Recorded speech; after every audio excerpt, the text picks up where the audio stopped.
வணக்கம். தொலைக்காட்சியால் வாழ்வில் நாம் இழப்பவை பற்றி இப்பதிவில் காணலாம். இன்றைய குடும்பங்கள் தொலைக்காட்சி பெட்டியில் புதைந்து கொண்டு இருக்கின்றன. பெரியவர்கள் முதல் சிறுவர்கள் வரை அதன் முன்னால் தங்களுடைய பெரும்பாலான நேரங்களை தொலைத்துக் கொண்டு இருக்கிறார்கள். அதற்கு நடுவே யார் வந்தாலும் அவர்களை தொந்தரவாகவே நினைக்கும் மனோபாவம் பெருகி வருகிறது. முக்கியமான தொலைக்காட்சி நிகழ்ச்சி பார்த்துக் கொண்டிருக்கிற சமயங்களில் உறவினர்களோ நண்பர்களோ வீட்டுக்கு வந்துவிட்டால் அவர்களுக்கு கிடைக்கும் வரவேற்பே வேண்டா வெறுப்பாகத்தான் இருக்கும். தொலைக்காட்சியை அணைத்து விடாமல் வருபவர்களை உட்காரச் சொல்லிவிட்டு அவர்களிடம் ஓரிரு வார்த்தை பேசிவிட்டு மீண்டும் தொலைக்காட்சி நிகழ்ச்சிகளை பார்ப்பதை தொடர்வார்கள். விளம்பர இடைவேளையில்தான் வந்தவர்களிடம் உண்மையான விசாரிப்பு இருக்கும். மீண்டும் நிகழ்ச்சி தொடரும் போது கவனம் தொலைக்காட்சிக்கு திரும்பும். வந்தவர்களும் அந்த தொலைக்காட்சி நிகழ்ச்சியை காண வேண்டிய நிர்பந்தத்திற்கு ஆளாவார்கள். அடுத்த விளம்பர இடைவேளையில் காபி அல்லது டீ கிடைக்கலாம். ஒரு காலத்தில் கூட்டு குடும்பங்கள் நிறைய இருந்தன. வீட்டிற்குள் ஆட்கள் நிறைய இருந்தார்கள். கருத்துக்களை பரிமாறிக்கொள்ள நிறைய ஆட்களும் வாய்ப்புகளும் இருந்தன. ஆனால் இன்று தனி குடும்பங்கள் தான் அதிகமாக இருக்கின்றன. பெரும்பாலும் வீட்டில் 4-5 நபர்களே இருக்கின்றனர். அவர்களுக்குள்ளும் மனம் விட்டு பேசுதலும் கருத்துக்களை பரிமாறிக்கொள்ளுதலும் இல்லாமல் போக தொலைக்காட்சி ஒரு முக்கிய காரணமாக இருக்கிறது என்பது உண்மை. வீட்டுக்குள்ளேயே ஒருவருக்கொருவர் அந்நியமாக இருக்கும் அவலம் இன்று அதிகமாகி வருகிறது. ஓய்வு நேரங்களில் இருப்பது தொலைக்காட்சி முன்னால்தான். எனவே அடுத்தவரை பற்றி கேட்கவும் நமக்கு நேரமில்லை, நம்மை பற்றி சொல்லவும் நமக்கு நேரமில்லை. ஒருவருக்கொருவர் மனமிட்டு பேசுவது என்பது குடும்பங்களில் அபூர்வமாகி வருகிறது. வீட்டுக்குள்ளேயே இந்த நிலை என்றால் அக்கம் பக்கத்து வீட்டாருடன் இருக்கும் உறவு பற்றி கேட்கவே வேண்டாம். மின்சார துண்டிப்பு ஏற்பட்டால்தான் பலர் வீட்டை விட்டே வெளியே வருகிறார்கள்.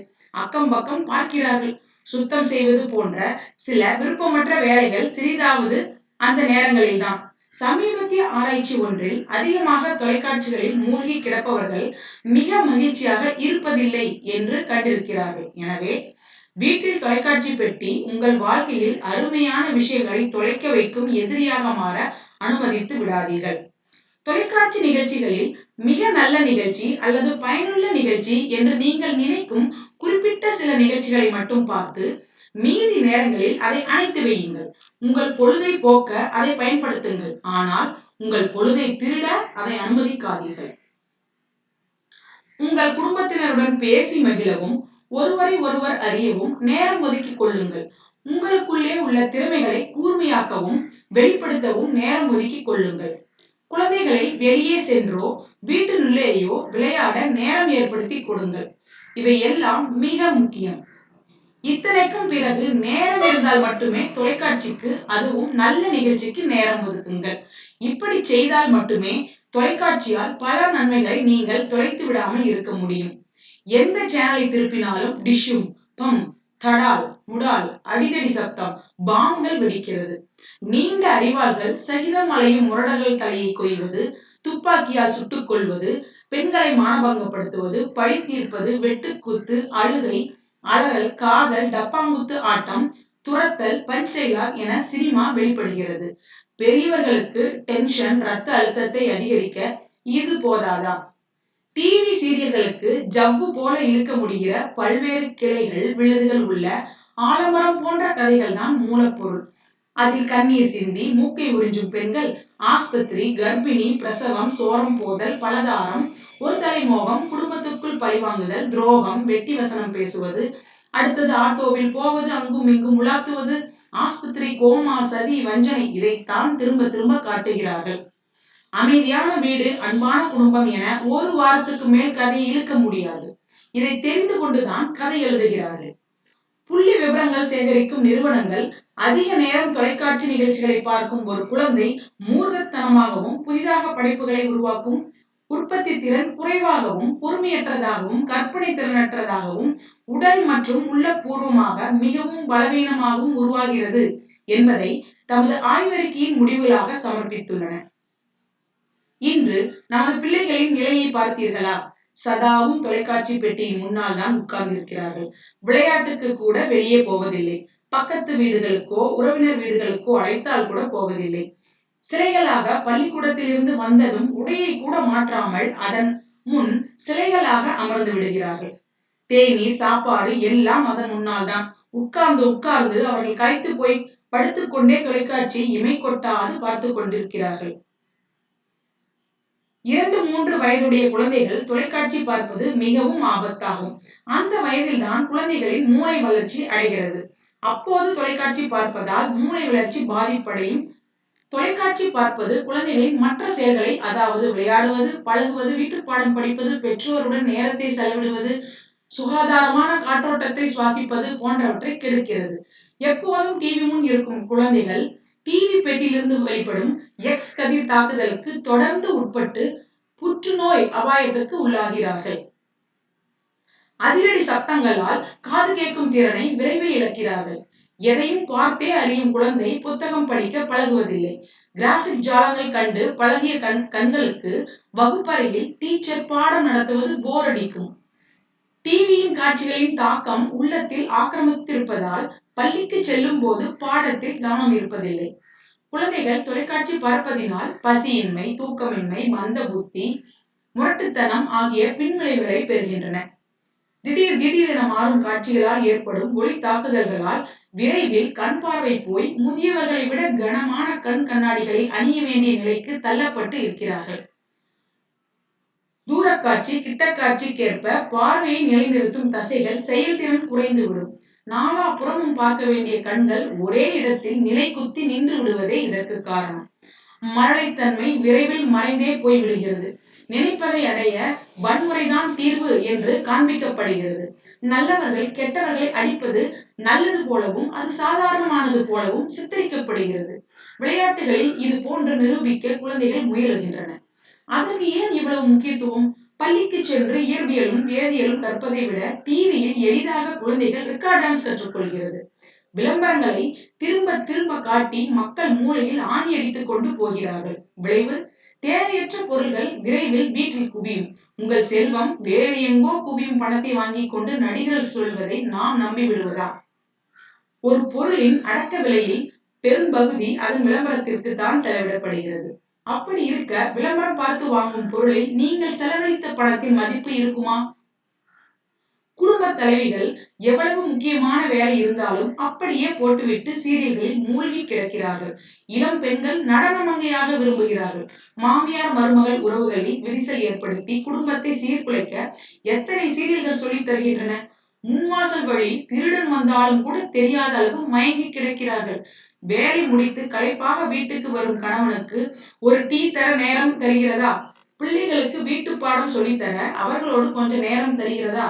ருசியான இரவு உணவு தயாரிக்க நேரம் தருகிறதா? இந்த பாழாய் போன டிவி, அதிக உடல் பருமன், கண் கெடுதல் இரண்டும் டிவியால் நேரடியாக கிடைக்கும் பரிசு.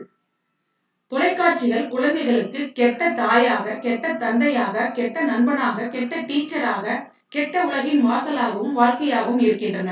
இத்தகைய கேட்டிலிருந்து நம் குழந்தைகளை காப்பாற்றும் முழு பொறுப்பும் பெற்றோர்கள் கைகளில்தான் உள்ளன.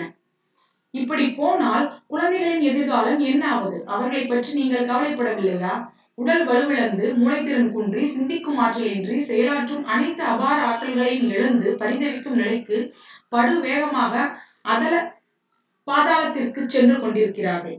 எதிர்காலத்தில் இவர்களுக்கெல்லாம் பொறியியல், மருத்துவம், தொழில்நுட்பம், அறிவியல் போன்ற உயர்தர படிப்பிற்குரிய எவ்வித தகுதியையும் பெறாது போய்விடுவார்கள். அப்படிப்பட்ட நிலைக்கு ஆளாகி விடாது இப்போதே குழந்தைகளை பேணி வளர்க்க வேண்டியதும், அதற்கான ஆவணைகள் செய்து அவர்களின் உடலும் உள்ளமும் வலுவும் ஆரோக்கியமும் பெற்று கல்வியிலும் ஒழுக்கத்திலும் மேம்பட்டு உயர்ந்தோங்குவதற்கும் ஒவ்வொரு பெற்றோரும் விழிப்போடு செயல்பட வேண்டியது காலத்தின் கட்டாயமாகும். இதிலே அலட்சியம் காட்டும் பெற்றோர் எதிர்காலத்தில் ஒளி வீச வேண்டிய தமது ஆற்றல்மிக்க சந்ததிகளை இப்போதே கண்களை கட்டி இருட்டிலே விட்டு அவர்களின் வாழ்வை பாழாக்குகிறார்கள் என்பதுதான் பொருள். எனவே பெற்றோர்களே, குழந்தைகளை கருத்தூன்றி கண்காணியுங்கள். தொலைக்காட்சி பெட்டிகளை சிறிது மூடி வையுங்கள். அவர்களுக்குரிய பயனுள்ள நிகழ்ச்சிகளை குறித்த நேரத்தில் பார்ப்பதற்கு ஆவணை செய்யுங்கள். கண்ட நேரங்களில் எல்லாம் டிவி நிகழ்ச்சிகளையும் தொடர்களையும் சினிமா படங்களையும் நீங்கள் பார்க்காமல் அவர்களுக்காக தியாகம் செய்யுங்கள். அவர்களை தொலைநோக்காக கொண்டே உங்கள் எல்லா செயல்களும் அமைய வேண்டும். இதுதான் அறிவார்ந்த பெற்றோர்கள் செய்ய வேண்டிய கடமை. குழந்தைகளை தூங்க வைப்பதற்கும் உணவூட்டுவதற்கும் நாம் ஓய்வெடுப்பதற்கும் அவர்களை தொலைக்காட்சி முன் உட்கார வைத்து தாளாட்டி விட்டு நீங்கள் ஒதுங்கி விடாதீர்கள். அது அவர்களை பாழாக்கும் செயல். அப்படியும் டிவியை தவிர்க்க முடியாவிட்டால் குறைந்த சேனல்களை கொண்ட இலவச சேனல் மற்றும் டிஷ் ரிசீவர் ஒன்றை வாங்கி உபயோகிக்கவும். அல்லது ரிசீவரையோ டிவியிலோ சைல்ட் லாக் வசதி இருந்தால் குழந்தைகள் தாக்கும் சேனல்களை லாக் செய்து விடுங்கள். அதையும் நேர கட்டுப்பாட்டுடன் நிகழ்ச்சி கட்டுப்பாட்டுடன் உபயோகிக்கவும். நிறைய பெற்றோருக்கு தங்கள் குழந்தைகளை எப்படி வளர்ப்பதென்றே தெரிவதில்லை. ஒன்று அதீத கட்டுப்பாட்டுக்குள் தள்ளி அவர்களை சிந்தனை ரீதியாக வளர விடாமல் தடுத்து அடிமைப்பட வைத்து விடுகிறார்கள். இதன் விளைவு குழந்தைகளின் எதிர்காலத்தில் சமூக பிரச்சனைகளுக்கு ஈடுகொடுக்க முடியாத பெரும் பாதிப்பை ஏற்படுத்திவிடும். மன அளவில் இயலாமையும் கோழைத்தனமும் பலவீனமும் ஆட்கொண்டு விடும். அல்லது கட்டுப்பாடற்ற சுதந்திரத்தை கொடுத்து தங்கள் கட்டுப்பாட்டிலிருந்து முழுவதும் குழந்தைகளை விடுவித்து விடுவதையும் பார்க்கிறோம். இந்த சுதந்திரம் பெற்றோர்களையே எதிர்த்து சமயம் கிடைக்கும் போது அவர்களை வீட்டை விட்டு துரத்தும் நிலையை கூட ஏற்படுத்திவிடும். இரண்டு நிலையும் தவறு. உலகில் அவர்களுக்கு முன் நடக்கும் எந்த ஒரு செய்திகளாக இருந்தாலும் அதன் தக்க முறையிலான விளக்கத்தையும் அவர்களுக்கு தெரிவிக்க வேண்டும். இது அவர்களின் படைப்புத் திறனை ஊக்குவிப்பதாக அமையும். சிறந்த நல்ல புத்தகங்கள் வாசிப்பதை ஒரு வாடிக்கையாக ஆக்குதல் மிகுந்த பலன் விளைவிக்கும். நூல்களின் முக்கியத்துவத்தினை அவர்களுக்கு புரியும் வகையில் எடுத்துக் கூறுதல் சிறந்தது. பெரியவர்கள் சொல்வதை குழந்தைகள் கவனிக்க வேண்டும் என்று முரட்டுத்தனமான அழுத்தத்தை அவர்கள் மீது பிரயோகிக்காமல் அவர்கள் சொல்லுபவற்றை பெரியவர்கள் கேட்க பழகுங்கள். அன்போடு மென்மையான முறையில் அணுகினால் எதையும் சாதிக்கலாம். தொலைக்காட்சிகளில் பொழுதை கழித்து குழந்தைகளின் பாசத்தை இழந்து விடாதீர்கள். தொலைக்காட்சி நேரத்தை மிச்சப்படுத்தி வீட்டின் மற்ற வேலைகளுக்கு நேரம் ஒதுக்கினால் எவ்வளவு டென்ஷன் குறையும். சமைத்தல், வீட்டை சுத்தப்படுத்துதல் போன்ற வேலைகளில் குழந்தைகளையும் உதவச் சொல்லி அவர்களையும் அதற்கு தயார்படுத்தலாம். அவர்களுக்கு படிப்பு சொல்லித் தரலாம். குழந்தைகளை அதிதீவிரமாக கண்காணித்து அவர்களோடு பழகி அதட்டி அரவணைத்து கண்டித்து கொஞ்சி திருத்தி பாராட்டி பழக வேண்டும். குல்லை விட யாரை விட இனிதான மழலை சொல்லி மனம் மயங்குங்கள். அவர்கள் சொல்வதை காதில் வாங்கி அவர்கள் குறை தீருங்கள். உச்சி முகர்ந்து முத்தம் கொடுங்கள். குழந்தைகளிடமிருந்து நாம் ஒதுங்கும் ஒவ்வொரு நிமிடமும் தொலைக்காட்சி அவர்களிடம் நெருங்குகிறது என்பதை எக்காரணம் கொண்டும் மறந்துவிட வேண்டாம். உண்ணும் போது, படிக்கும் போது, உடை உடுத்தும் போது, விளையாடும் போது தொலைக்காட்சி அணைத்து விடுங்கள். அந்த நேரங்களில் என்ன பிடித்தமான தொடர்கள் ஒளிபரப்பப்பட்டாலும் குழந்தைகள் மீது அக்கறையுள்ள தாய் அந்த தொடர்களை புறக்கணித்துத்தான் ஆக வேண்டும். பிள்ளைகளை விட தொடர்களே முக்கியம் என்று கருதும் எந்த தாயும் வன்முறை, பாலியல் வக்கிரங்கள், மனிதாபிமானமற்ற செயல்கள் ஆகியவற்றை நோக்கி தன் குழந்தைகளை தள்ளுகிறாள் என்பதில் ஐயமில்லை. ஒரு வசனம், ஒரு தீய காட்சி ஆழமாக மனதில் பதிவது குழந்தைகளை வழித்தவறச் செய்ய போதுமானது. குழந்தைகளின் எதிர்கால வீழ்ச்சிக்கு பெற்ற அன்னையே பொறுப்பேற்க வேண்டும். தொலைக்காட்சி பார்க்கும் நேரங்களை எப்படி தீர்மானிப்பது? எந்த நேரத்தில் பார்க்க அனுமதிப்பது, எந்த நேரத்தில் அனுமதிக்க கூடாது என்று வரையறை செய்யுங்கள். அதாவது வீட்டுப்பாடம் படிக்கும் முன், எழுதும் நேரத்திற்கு முன், சாப்பிடும் நேரம், பெற்றோர் அருகாமையில் இல்லாத நேரம் ஆகியவற்றில் கண்டிப்பாக அனுமதிக்க கூடாது.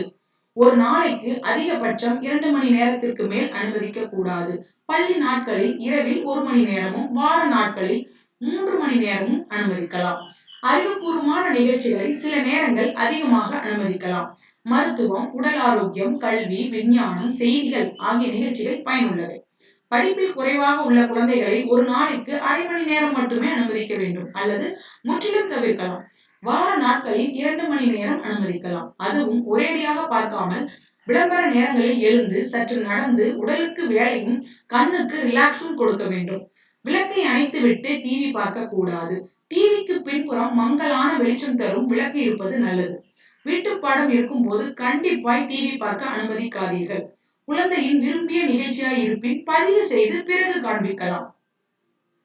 வார நாட்களில் டிவியை உபயோகிக்காமல் இருப்பதும், வார இறுதி நாட்களில் குறிப்பிட்ட அளவு பார்ப்பதும் மிகவும் நன்று.